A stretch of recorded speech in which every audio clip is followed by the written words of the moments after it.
Est-ce que et comment décrire un homme si grand, si puissant que rien ne peut le contenir? Tu sais mes espoirs, sinon tu sais mes craintes, et même sont trop petits pour dire tout l'amour que j'ai pour toi. Alors entends mon cœur, l'esprit qui t'alloue, entends le chant d'amour, le chant d'amour d'un enfant racheté. Je prendrai mes faibles mots pour te dire quel Dieu merveilleux tu es. Mais je ne pourrais pas te dire combien je t'aime. Alors entends mon cœur, c'est tout comme la pluie. Les mots pourraient couler, et si j'avais l'éternité, je ne pourrais pas l'exprimer. Même dans les battements de mon cœur, tu m'entendras toujours. Merci pour la vérité et pour le chemin. Alors entends mon cœur, mon esprit qui t'alloue, entends le chant d'amour, son enfant racheté. Je prendrai mes faibles mots pour te dire quel Dieu merveilleux tu es. Je ne pourrais pas te dire combien je t'aime. Alors entends mon cœur.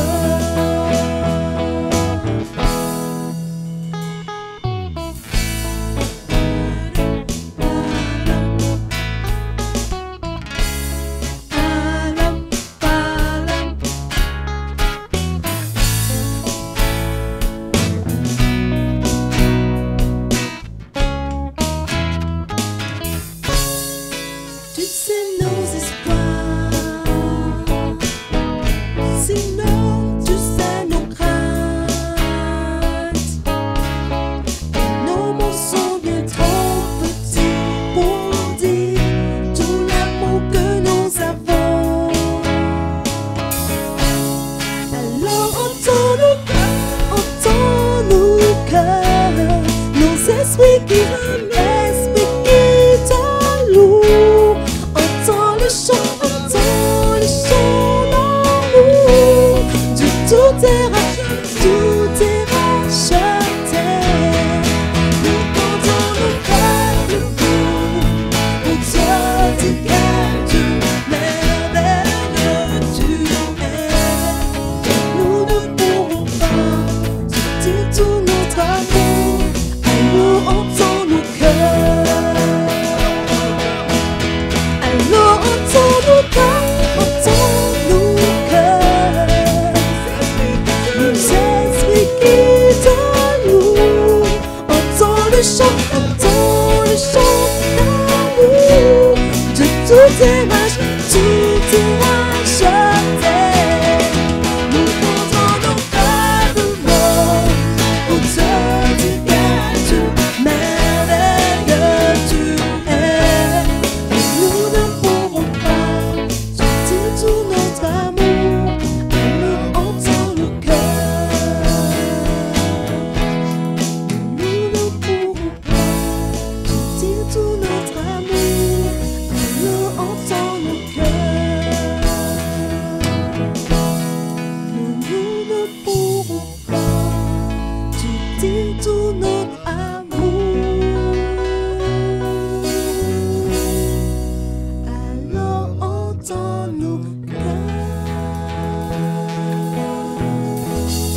j'ai de meilleur. Tout est pour toi, Jésus. Un parfum de valeur, sur toi est répandu. C'est l'offrande de mon cœur.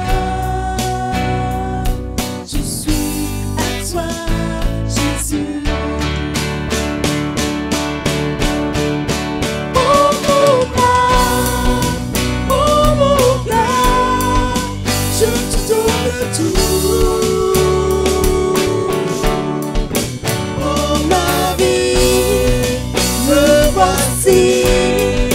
Je te donne tout. Mon cœur est à toi, tout à toi.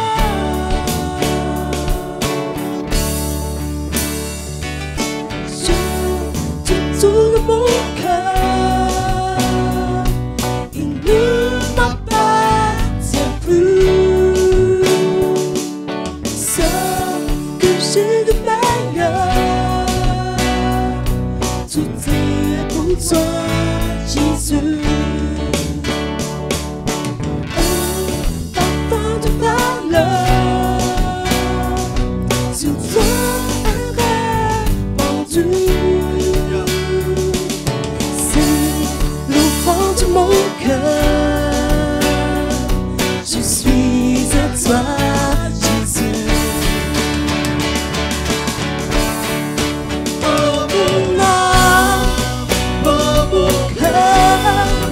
Je te donne tout. Oh ma vie, me voici. Je te donne tout. Mon cœur est à toi, tout à toi. Mon cœur est à toi, tout à toi. Oh mon cœur, je te donne tout. Oh ma vie, me voici. Je te donne tout. Mon cœur est à toi, tout à toi. Mon cœur est à toi, tout à toi.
Seigneur,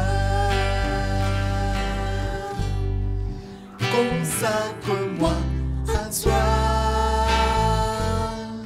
sanctifie-moi, Seigneur, je désire te servir, Seigneur. Tendre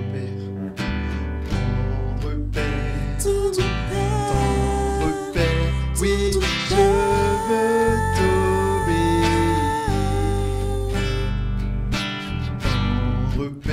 Tendre Père, oui, je veux te servir.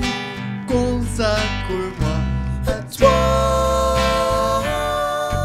sanctifie-moi, Seigneur, je désire te servir, Seigneur, consacre-moi à toi, sanctifie-moi, Seigneur, je désire te servir, Seigneur.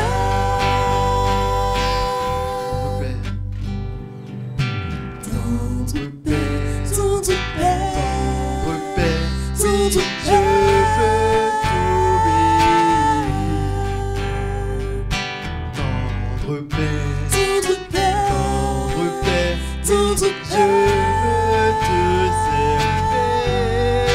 Consacre-moi à toi, sanctifie-moi, Seigneur, je désire te servir, Seigneur, consacre-moi à toi, sanctifie-moi, Seigneur, je désire te servir, Seigneur.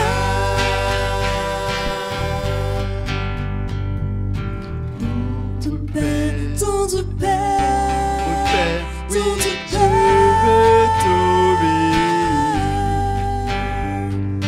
Tendre Père, Tendre Père, Oui, je veux te servir. Consacre-moi à toi, sanctifie-moi, Seigneur, je désire te servir, Seigneur, consacre-moi à toi, sanctifie-moi, Seigneur, je désire te servir, Seigneur. Tourne devant toi. Tendre Père, Tendre Père, Oui, je veux t'obéir. C'est mon désir, Seigneur. Tendre Père, Tendre Père, Oui, je veux te servir. Consacre-moi à toi, sanctifie-moi, Seigneur, je désire te servir, Seigneur, consacre-moi à toi, consacre-moi à toi, sanctifie-moi, Seigneur, je désire te servir, Seigneur, consacre-moi à toi, sanctifie-moi, Seigneur, je désire te servir, Seigneur, je désire te servir. Oui, Seigneur, c'est votre désir. Je désire te servir,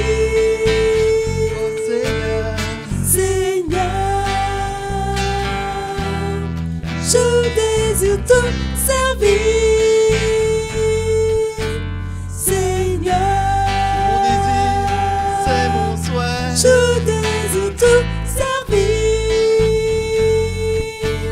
Seigneur. Ne m'abandonne pas, Seigneur. Je désire te Oh non, servir, Seigneur. Seigneur. Sers-toi de moi. Je désire te servir, Oh Seigneur. Seigneur. Je désire te servir, Seigneur. Je désire te servir, Seigneur. Je désire te servir, Seigneur. Je désire te servir, Seigneur,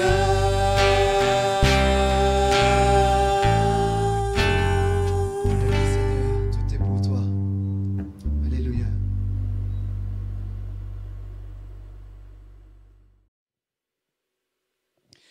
Je vous salue tous dans le nom de Jésus. Que Dieu vous bénisse et vous garde. Un petit clin d'œil à Nathan, un jeune qui a eu 16 ans cette semaine, et Alan, toi aussi, tu n'es pas oublié. Je voudrais introduire notre réflexion par une question. À chacun d'entre nous, là où vous êtes, la question est la suivante. Qu'est-ce qu'il te faudrait pour être heureux? Pour profiter de la vie? Si l'on devait poser la question à un jeune homme de la Bible, sans hésitation, il répondrait, comme certains d'entre nous, il me faudrait beaucoup d'argent. Avec l'argent, les portes s'ouvrent. A-t-on dit, l'argent ne fait pas le bonheur, mais il contribue au bonheur. Mais j'aimerais te dire, attention, l'argent peut également détruire ton bonheur.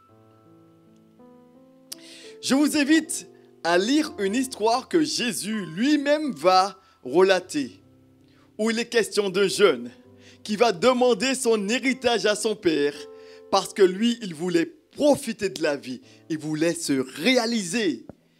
Un jeune qui voulait prendre son pied. Lisons ensemble dans Luc chapitre 15. Nous lisons à partir du verset 11 à 24. Il dit encore, et c'est Jésus qui parle, un homme avait 2 fils. Le plus jeune dit à son père, mon père, donne-moi la part de bien qui doit me revenir. Et le père leur partagea son bien. Peu de jours après, le plus jeune fils, ayant tout ramassé, partit pour un pays éloigné où il dissipa son bien en vivant dans la débauche. Lorsqu'il eut tout dépensé, une grande famine survint dans le pays et il commença à se trouver dans le besoin. Il alla se mettre au service de l'un des habitants du pays, qu'il envoya dans ses champs garder les pourceaux. Il aurait bien voulu se rassasier des carouges que mangeaient les pourceaux, mais personne ne lui en donnait. Étant entré en lui-même, il dit, « Combien d'ouvriers chez mon père ont du pain en abondance, et moi, ici, je meurs de faim. Je me lèverai, j'irai vers mon père et je lui dirai, « Mon père, j'ai péché contre le ciel et contre toi. Je ne suis pas digne d'être appelé ton fils. Traite-moi comme l'un de tes ouvriers. » Et il se leva et alla vers son père. Comme il était encore loin, son père le vit et fut ému de compassion. Il courut se jeter à son cou et l'embrassa. Le fils lui dit, « Mon père, j'ai péché contre le ciel et contre toi. Je ne suis plus digne d'être appelé ton fils. » Mais le père dit à ses serviteurs, « Approchez vite Apportez vite la plus belle robe et revêtez-le. Mettez-lui un anneau au doigt et des souliers aux pieds. Amenez le veau gras et tuez-le. Mangeons et réjouissons-nous. Car mon fils que voici était mort et voici il est revenu à la vie. Il était perdu et il est retrouvé. Et ils commencèrent à se réjouir. Ils commencèrent à se réjouir. Dans ce texte, il est question d'une fête en l'honneur d'un fils qui était mort et qui est revenu à la vie. Ce sont là les paroles de Père. Une parole surprenante. Au verset 24, où il dit « Mangeons, réjouissons-nous ». Les paroles de Père. Mais le Père dira ceci au verset 24. « Car mon fils que voici était mort et il est revenu à la vie. Il était perdu et il est retrouvé. Il était mort, il est revenu à la vie. » Comment pouvait-il passer de la mort à la vie? Normalement, c'est le contraire. L'ordre naturel serait de la vie au trépas, ou encore, pour les cannibales, de la vie au repas. Mais jamais le contraire. Drôle de langage. De quelle mort était-il atteint? Il était mort spirituellement. L'homme est formé de 3 parties. Et ce qui est le plus important n'est pas le corps, mais l'âme, l'esprit qui ne meurt pas, et c'est ce qui a du prix aux yeux de Dieu. Ce jeune homme était atteint de la mort spirituelle, ce virus que tous les hommes ont reçu. Oui, parce que la Bible déclare dans Romains chapitre 3, au verset 23, elle dit « Car tous ont péché et sont privés de la gloire de Dieu. » Privés de la gloire de Dieu. Et c'est cela, être séparé de Dieu. Et c'est cela, la mort spirituelle. Comprenons que c'est la mort spirituelle qui pousse les hommes à s'intéresser, à investir toute leur énergie pour les choses de ce monde. Oui. Sans penser à son âme, sans penser à son éternité, sans penser réellement à son Dieu, sans penser à la vie après la mort. Il y a une expression de chez nous qui dit « après la mort, c'est Tibet ». Pour dire qu'il n'y a rien après la mort. Et j'aimerais dire non. Non et non. Ce n'est pas ce qu'enseigne la Bible. La Bible dit ceci dans Amos 4, verset 12. « Prépare-toi à la rencontre de ton Dieu.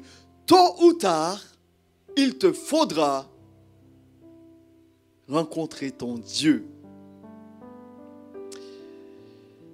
Te présenter devant Dieu. Ce jeune homme disait, « Oh, Dieu sait bien, mais pour moi, pour le moment, je veux prendre mon pied. » Ce jeune homme était mort spirituellement. Il était mort. On peut demeurer loin de Dieu et pourtant si près de Dieu. Comme beaucoup d'entre nous, ce jeune homme était loin de Dieu, attiré par les choses de ce monde. Dans notre texte, Dieu nous est présenté comme ce père qui aime ses enfants. J'aimerais te dire, monsieur, madame, que Dieu vous aime. Dieu vous aime. Dès la création, il a tout mis en place pour que vous et moi, nous soyons en relation avec lui. Mais cette relation a été brisée à cause du péché. Dieu est tout près de nous et il veut nous aider. Et c'est à nous simplement de lui dire. Ce jeune homme était dans la maison de son père, lieu de bénédiction, lieu d'épanouissement spirituel, de relation avec Dieu. Ce jeune homme, il était dans cette maison, mais il n'était pas heureux. Ce jeune homme était dans la maison de son père, mais n'était pas heureux. Combien n'y a-t-il pas de ceux qui fréquentent des lieux de culte, des temples, des lieux où, eh bien, le nom de Dieu est invoqué. Il y a des choses de Dieu, mais qui sont morts spirituellement. Ils sont morts spirituellement. Il n'y a aucune relation avec Dieu, avec la vie de Dieu, la vie d'en haut. Ce qui les intéresse simplement, c'est la vie ici-bas, la vie d'en bas. On peut être religieux, on peut avoir dans sa bouche, eh bien, d'être, et même dans sa bouche, oui, des paroles concernant Dieu et avoir un cœur loin, loin, loin de Dieu. Ce jeune homme, il était mort spirituellement. On peut être religieux, oui, et n'avoir aucune relation avec Dieu. Aucune relation dans la lecture de la Bible qui est la parole de Dieu. Il en est de même pour ceux qui sont dans la maison avec des parents chrétiens, qui ont le privilège d'avoir un culte. Et là, il s'agit de richesse spirituelle. Dans la prière, dans la lecture de la parole de la Bible. Ce sont des biens précieux. Et ceux-là qui apprécient seulement ces moments où tout est terminé, où on va dire simplement Amen. Et oui, il y a de ceux qui peuvent être dans la bénédiction et ne pas voir cette bénédiction. Je pense à mon grand frère qui disait souvent, quand j'aurai mes 18 ans, je vais partir de cette maison. Parce que ma mère qui est chrétienne, nous avait donné un enseignement biblique. Et il fallait prier tous les matins. Il fallait prier. Le soir, ensemble, il fallait prier. Il fallait apprendre des versets. Et c'était une richesse. Et je reconnais aujourd'hui que c'est une grande richesse d'avoir du temps ensemble, en famille pour prier. Mais pour lui, il ne voyait pas cela comme une richesse. Il voyait cela comme plutôt des choses difficiles à vivre. L'empêcher de vivre. Dans notre histoire, ce jeune homme, étant chez son père, ce qui l'attirait, c'était de vivre ailleurs, faire comme les autres. Pensant toujours que l'herbe est plus verte ailleurs. Ailleurs, c'est meilleur. J'aimerais te dire que c'est une erreur. Il était mort et tout ce qui l'attirait étaient les œuvres de la mort. Et nous connaissons bien cette expression qui dit « tout ce qui se ressemble s'assemble ». Il était mort et les œuvres de la mort qui l'attiraient. Et cela est un signe que si tu es mort, qu'est-ce qui t'attire? Les choses de ce monde. Dans la Bible, il y a un homme qui a quitté la maison de son père, la maison de Dieu, qui était Bethléem, qui signifie maison du pain, pour aller à Moab, chercher un épanouissement. C'est l'exemple d'un homme qui s'appelait Elimelech. Et sa famille qui va quitter la maison de pain, Bethléem, maison de Dieu, et il ira loin pensant trouver mieux. Mais non, il a tout perdu.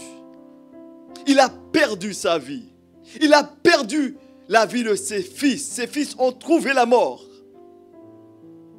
Et j'aimerais te dire, qui laissera les voies de Dieu sans s'égarer? Et ainsi, ne pas connaître le bien-être spirituel que l'on peut bénéficier en étant là où Dieu est. Il est bon de comprendre que c'est auprès de Dieu que se trouve l'épanouissement et le bonheur. L'argent ouvre des portes pour les amis et les dérives, c'est vrai. Se faire plaisir, mais il faut comprendre que le plaisir est pour un temps et les amis ne seront pas toujours là. J'aimerais dire qu'il y a un plaisir dans le péché. C'est faux de dire qu'il n'y a pas de plaisir dans le péché. Non. Mais le plaisir conduit où? Ce plaisir-là conduit où? Vous savez, c'est le péché comme la mort aura. Cela semble bon, un bel aspect. Cela semble à une bonne odeur. Mais cela produit inévitablement la mort. Le péché a toujours des conséquences. Le jeune homme, dans notre texte, se retrouve dans une débauche. Il va vouloir faire comme les autres. Il va se retrouver dans une débauche. La réalité, les désirs d'autrefois ne sont pas tellement différents des désirs d'aujourd'hui. Et c'est ce que nous propose le monde aujourd'hui. Le monde aujourd'hui, pour les jeunes d'aujourd'hui, puisqu'ils ne sont pas tellement différents des jeunes d'autrefois, eh bien, pour ce que proposent les hommes aujourd'hui, c'est cette tendance, le midi-minuit. Avoir plus de temps pour se réjouir. Il y a la musique, il y a la piscine, il y a des maillots de bain, toutes sortes de choses, toutes sortes de dérives. Des relations sexuelles avant le mariage. Voilà ce que propose le monde. Une débauche. Cela commence par des petites choses. Une soirée, aller danser. Un tatouage, un piercing. Et on est déjà sur une mauvaise voie, une mauvaise direction. Une cigarette. Je pense à ce jeune homme, oui, qui ne voulait pas se démarquer des autres jeunes. Et c'est l'attitude naturelle d'un jeune. Faire comme les autres. Ne pas être qualifié de trouillard, non. Et il s'est mis à fumer. Peu de temps après, il s'est retrouvé, puisque ses amis ont continué à fumer, et lui, il a continué à fumer, et il s'est retrouvé pris dans le cannabis. Il a fumé le cannabis. Et il m'a dit, ce jeune que j'ai rencontré à l'hôpital psychiatrique, qui m'a dit, mais au départ, je ne voulais pas, mais j'ai voulu rester avec le groupe. Il fallait faire partie du groupe. Et il s'est mis à fumer la cannabis. Et finalement, il s'est retrouvé au crack. Et c'est à l'hôpital psychiatrique qu'il a terminé. Voilà où cela l'a mené. Pour un autre, c'est peut-être une petite chose. Le monde te propose même un flirt. Cette jeune fille qui va connaître une toute première relation sexuelle. Et ensuite, elle tombe enceinte. Et sa vie va basculer. J'aimerais te donner cette vérité. De même qu'on ne peut pas jouer avec le feu sans se brûler, de même on ne peut pas toucher au péché sans avoir des conséquences. Certes, il y a une jouissance dans le péché, mais cela conduit, est souvent suivi d'une sécheresse. Le plaisir ne dure pas toujours. Et notre jeune homme, dans notre texte, se retrouve dans une famine. Au verset 14, il est dit ceci. Lorsqu'il eut tout dépensé, parce que c'est pour un temps, les richesses ne durent pas longtemps. Lorsqu'il eut tout dépensé, une grande famine survint dans ce pays. Et il commença à se trouver dans le besoin. S'éloigner de Dieu, c'est se rapprocher des sécheresses spirituelles. On ne peut pas connaître ce bien-être de l'âme. Non, ce n'est pas vrai. Et ce bien-être n'a pas de prix. Il n'y a pas de réussite. L'argent ne peut jamais combler nos cœurs. Et c'est vrai, l'argent ne peut rien faire face à la maladie, face à l'angoisse, face à même la mort. L'argent ne peut rien faire. Ce jeune homme est arrivé au plus bas, parmi les cochons. Il voulait le bonheur, mais il a eu le malheur. Et c'est ce qui arrive quand on veut faire sa vie sans Dieu. Au verset 16, il nous est dit ceci. Il va se mettre au service de les habitants du pays. Et qu'il envoya dans ses champs garder des pourceaux. Et la Bible dit qu'il aurait bien voulu se rassasier des carousses, c'est-à-dire que ceux que mangeaient les pourceaux. Mais personne ne lui en donnait. Il n'avait plus d'argent. Donc, certainement, plus d'amis. Plus de nourriture, même pas de quoi manger. Permettez-moi de vous dire, Satan, l'ennemi de notre âme, l'ennemi de Dieu, eh bien, veut tout faire pour te détruire. S'éloigner de Dieu, c'est se rapprocher du diable. L'ennemi n'est pas là pour te faire du bien, non. Au contraire, te réduire à rien. T'amener au plus bas au niveau des animaux, te rendre prisonnier. Et c'est vrai. Combien y a-t-il de personnes qui pensent aujourd'hui au suicide? Ils n'ont pas de solution. Pas de solution à mon problème. Pas de solution pour mon fils qui est dans la drogue. Mon mari qui est dans l'alcool. Il n'y a pas de solution face à telle maladie incurable. L'ennemi veut te tenir dans les choses impures, parmi les cochons.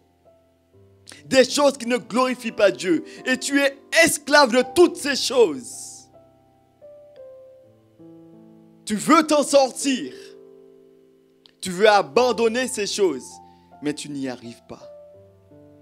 J'aimerais te dire que Jésus est venu pour te libérer. Jésus est venu pour te libérer. Il est mort à la croix. Il a porté nos péchés pour nous rendre réellement libres. Alléluia. La Bible déclare que Jésus a dépouillé les dominations, les autorités et les a livrées publiquement en spectacle en triomphant d'elle par la croix. À la croix, Jésus a remporté la victoire pour que toi et moi, nous puissions être libres, libres du péché. J'aimerais te dire, en ce moment même, que Jésus est la solution. Jésus est la solution. Alléluia. Il a guéri les malades dans les temps passés. La Bible nous parle d'un homme qui était un aveugle-né. Il a retrouvé la vue. Même les morts physiques ont retrouvé la vue. Souvenez-vous de Lazare, cet homme qui était mort depuis 3 jours, où sa sœur Marthe et Marie, ils sont venus dire à Jésus, mais il sort déjà. Mais Jésus a dit qu'il est la résurrection et la vie. Et si tu crois, tu verras la gloire de Dieu. Alléluia! Jésus guérit les malades. Encore aujourd'hui, il est le Tout-Puissant. Il est la solution à ton problème. Il veut te relever. Il veut te faire du bien. Je connais une femme, une sœur, qui était atteinte du cancer. Les médecins avaient dit, plus rien à faire. Il faut opérer au plus vite. Cela fait des métastases et c'était un cancer qu'elle avait au sein. Et ils avaient constaté qu'il y avait déjà des glandes sous les aisselles et sous le bras. Et cette sœur qui priait, car la Bible déclare, quand un malheureux crie, l'Éternel entend et le délivre de toutes ses détresses. Elle a consulté les médecins. Et les médecins ont dit, il faut entrer au plus vite à l'hôpital.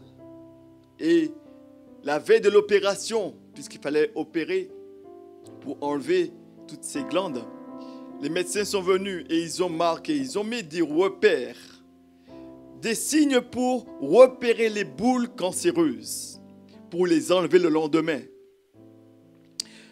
Le lendemain, ils sont arrivés, les médecins sont arrivés pour opérer. Elle est entrée dans la salle d'opération, mais les médecins n'ont pas trouvé les boules cancéreuses. Ils ont bien vu les agrafes, c'est-à-dire que c'est les signes où étaient les boules. Et ils étaient vraiment affolés. Ils se sont dit, mais qu'est-ce qui se passe? Ne voit-il pas que les glandes se sont déplacées? Et ils ont gardé cette femme 2 semaines en observation parce que les glandes n'étaient plus là. Mais cette sœur de dire, non, c'est l'Éternel qui m'a guéri. L'Éternel m'a guéri. Et cette femme, cette sœur, elle est guérie aujourd'hui. Jésus est la solution. Jésus peut encore faire, est capable de changer ta situation. Force est de constater qu'il y a des personnes aujourd'hui qui attendent d'arriver au plus bas pour s'examiner, pour se remettre en question. Et c'est ce qui s'est produit pour ce jeune homme. Mais j'aimerais te dire de ne pas attendre d'arriver au plus bas pour t'examiner, pour savoir si tu es sur la bonne voie. Prends la bonne direction maintenant. Notre histoire est une histoire qui se termine bien. Alléluia. Notre jeune homme n'est pas resté dans la mort spirituelle. Non. Il n'est pas resté loin de Dieu, mais il est revenu à Dieu. Il est revenu à la vie. Alléluia. Il est revenu à la vie. Il a dit, je me lèverai, j'irai vers mon Père, et il l'a fait. Il a reconnu sa situation mauvaise et que chez son Père, même ses serviteurs étaient dans de meilleures conditions. Et il a pris la résolution d'aller vers son Père. Il est passé par 3 étapes. La première étape est la suivante. Il a fallu à ce jeune homme, de passer par un dépouillement. La première des choses est de se dépouiller. Se dépouiller de l'orgueil. Certainement, il s'est retrouvé, il pouvait rentrer au plus tôt, mais il a voulu certainement, comme beaucoup d'entre nous, nous débrouiller par nous-mêmes, par nos propres forces. Et quand on n'y arrive pas, on demande de l'aide à ceux qui ne peuvent pas nous donner de l'aide. Cet jeune homme, il s'est tourné vers les habitants du pays et il s'est retrouvé au niveau des animaux impurs. Pour un juif, c'était terrible. Il a fallu passer par un dépouillement. Il a dû quitter les situations mauvaises. Il a dû se dépouiller, non pas les apporter avec lui, mais se séparer des situations mauvaises. Et après avoir abandonné les situations mauvaises, il est passé par la deuxième étape. Il a reconnu son erreur. Il a dit, j'ai péché contre le ciel et contre toi et contre son Père. Contre le ciel et contre toi. J'ai fait ce qui est mal. Il a reconnu qu'il a mal fait. Et il a dit, j'irai vers mon Père. Je lui demanderai pardon. Il a dit, j'irai. Mais il l'a fait. Il a fait l'action de partir. Délaisser sa mauvaise vie. Première chose. Mais la clé pour revenir à Dieu, c'est le repentir. Reconnaître son éloignement de Dieu, de son Père. Et la troisième chose, qu'il va faire, et qu'il a faite, il est parti. Il a laissé les choses mauvaises. Il a laissé cette situation. Il est parti. Il a changé de direction. Il est revenu vers son Père. Et j'aime beaucoup ce texte. Alléluia. J'aime ce texte parce que son Père, qui savait que tôt ou tard, il reviendrait, ne cessait de l'attendre. Quand il a vu, il s'est jeté dans ses bras. Et il a fait une grande fête. La joie de retrouver son fils, qui était passé de la mort à la vie. J'aimerais te dire que Dieu t'aime. Oui. J'aimerais te dire que Dieu t'aime. Depuis longtemps, il t'attend. Les bras grands ouverts. Il attend que tu reviennes à lui. Te jeter dans ses bras. Il t'accueillera, c'est vrai. Mais la décision t'appartient. Il ne te force pas, mais il te dit, viens à moi tel que tu es, et moi, je ferai le reste. Dans notre histoire, le Père n'a pas rejeté son fils, mais il l'a pris dans ses bras. Il ne lui a pas dit, va prendre un bain, va te laver, va prendre une bonne douche. Non, mais il a dit, mon fils était mort et il est revenu à la vie. Mon fils était mort, il est revenu à la vie. Il y a de l'espoir pour toi. Dieu ne va pas te rejeter, non. Alléluia. Dieu ne va pas te rejeter. Cette histoire est peut-être la tienne. C'est peut-être ta situation en ce moment même. Ta situation avec Dieu. Tu avais tout dans sa maison. La protection, la bénédiction. Mais ne reconnaissant pas ces bénédictions, tu l'as laissé pour te tourner vers autre chose. Faire comme les autres et tu t'es éloigné de Dieu. S'éloigner de Dieu, c'est se rapprocher du diable. Il n'y a que deux chemins. Et chemin faisant, tu es tombé dans bien des tourments. L'alcool, le sexe, la débauche, la drogue. Tu as essayé déjà de t'en sortir par toi-même. Rien à faire. Tu t'enfonces de plus en plus. La Bible dit, approchez-vous de Dieu et il s'approchera de vous. Approchez-vous de Dieu et il s'approchera de vous. Détourne-toi de tes péchés, des situations mauvaises. Détourne-toi de ces mauvaises choses et tourne-toi vers Jésus. Fais comme ce jeune homme. Sors de ce lieu parmi les choses impures. Les cochons, laisse ces choses et viens à Jésus tel que tu es. Il t'attend, les bras grands ouverts, comme ce Père plein d'amour. La Bible dit qu'il y a de la joie dans le ciel pour un seul pécheur qui se repent. C'est pour toi aussi qui est là. Oui. Qui n'a pas encore pris de décision avec Dieu. Tu n'as peut-être pas fait autant de bêtises, peut-être. Ou peut-être tu en as fait plus que cela. Mais Dieu a tout fait à la croix pour que tu sois sauvé. Viens à lui. Il t'attend. C'est aujourd'hui ce temps de la grâce. Ton histoire peut être une histoire qui se termine bien. Alléluia. Ton histoire peut être une histoire qui se termine bien. Fais le bon choix durant ton vivant. Choisis la vie.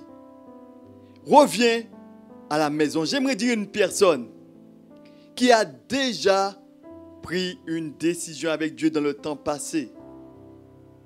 Depuis longtemps, tu t'es même engagé avec Dieu. Tu avais pris une décision avec lui, mais tu l'as abandonné. Tu es parti. Tu as laissé sa maison. Tu as laissé la bénédiction. Tu es tombé dans bien des débauches, dans bien des situations mauvaises. Mais il est encore là aujourd'hui et il veut te bénir. Il t'invite à revenir à la maison. Reviens à la maison. Il t'appelle par ton nom. Il t'attend les bras grands ouverts. Il t'appelle par ton nom et même ton prénom. Daniel, Pascal, Rebecca. Et je ne sais quel est ton prénom. Mais il te dit, reviens à moi. Reviens à la maison. Reviens. Je voudrais maintenant t'inviter à prier. On reconnaît que Dieu est celui qui veut encore nous bénir aujourd'hui. Dieu est là. Et c'est le moment pour toi de prendre une décision. Il t'invite maintenant à reconsidérer ta voie. Et je m'adresse à une personne qui n'a pas encore pris de décision avec Jésus. Je t'invite maintenant à faire une prière comme étant ta prière. Non pas une parole que tu vas répéter comme étant une parole toute faite, non, mais comme une prière pour t'aider. Par des mots très simples.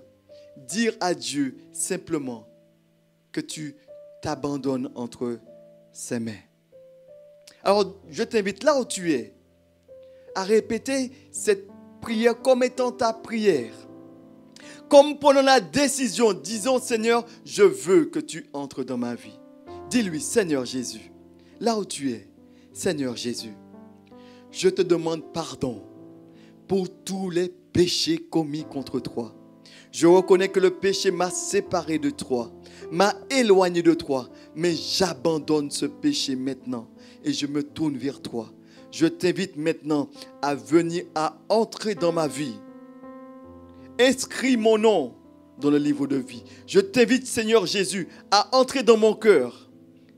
Fais ta demeure en moi et donne-moi la vie pour l'éternité. Merci, Seigneur, pour tout ce que tu as déjà fait. Au nom de Jésus-Christ. Amen. Je voudrais maintenant prier avec une personne qui voudrait se reconsacrer à l'Éternel, qui avait pris cette décision mais qui s'éloignait. Je t'invite à prier. Fais une prière comme étant ta prière. Dis-lui, Seigneur Jésus,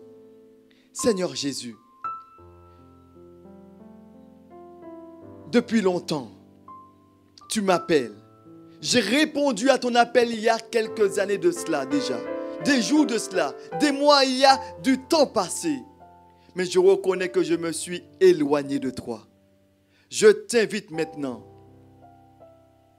à entrer dans ma vie. Je te confesse mes péchés.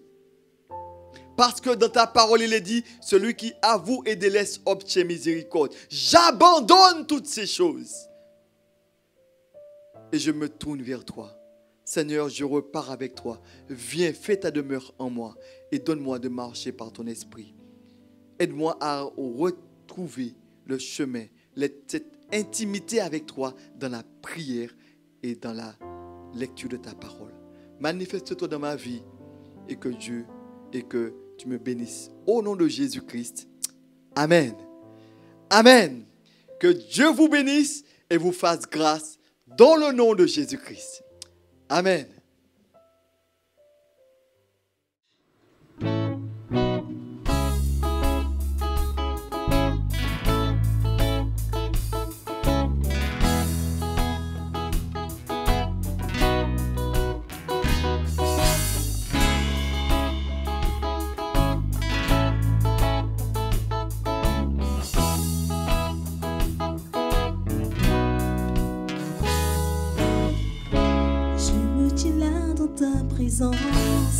Et devant ma voix pour crier ton nom, proclamer ta grandeur.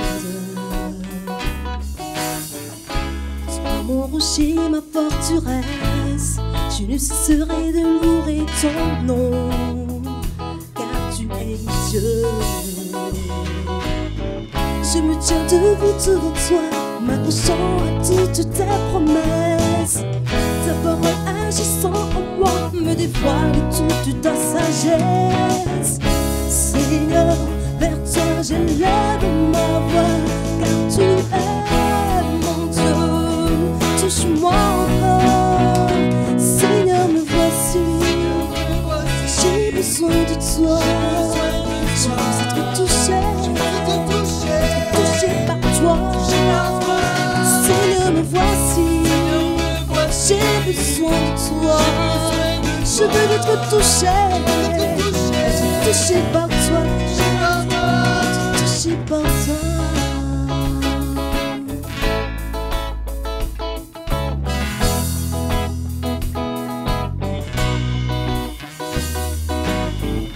Je me tiens là dans ta présence, élevant ma voix pour crier ton nom, proclamer ta grandeur.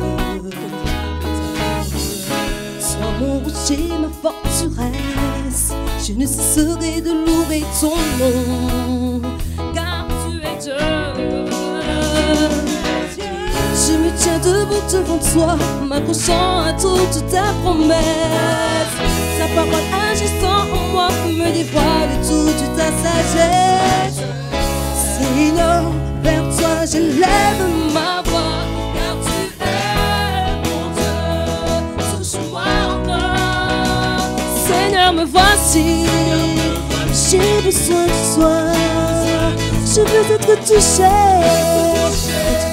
par toi. Seigneur, me voici. J'ai besoin de toi, je veux être touché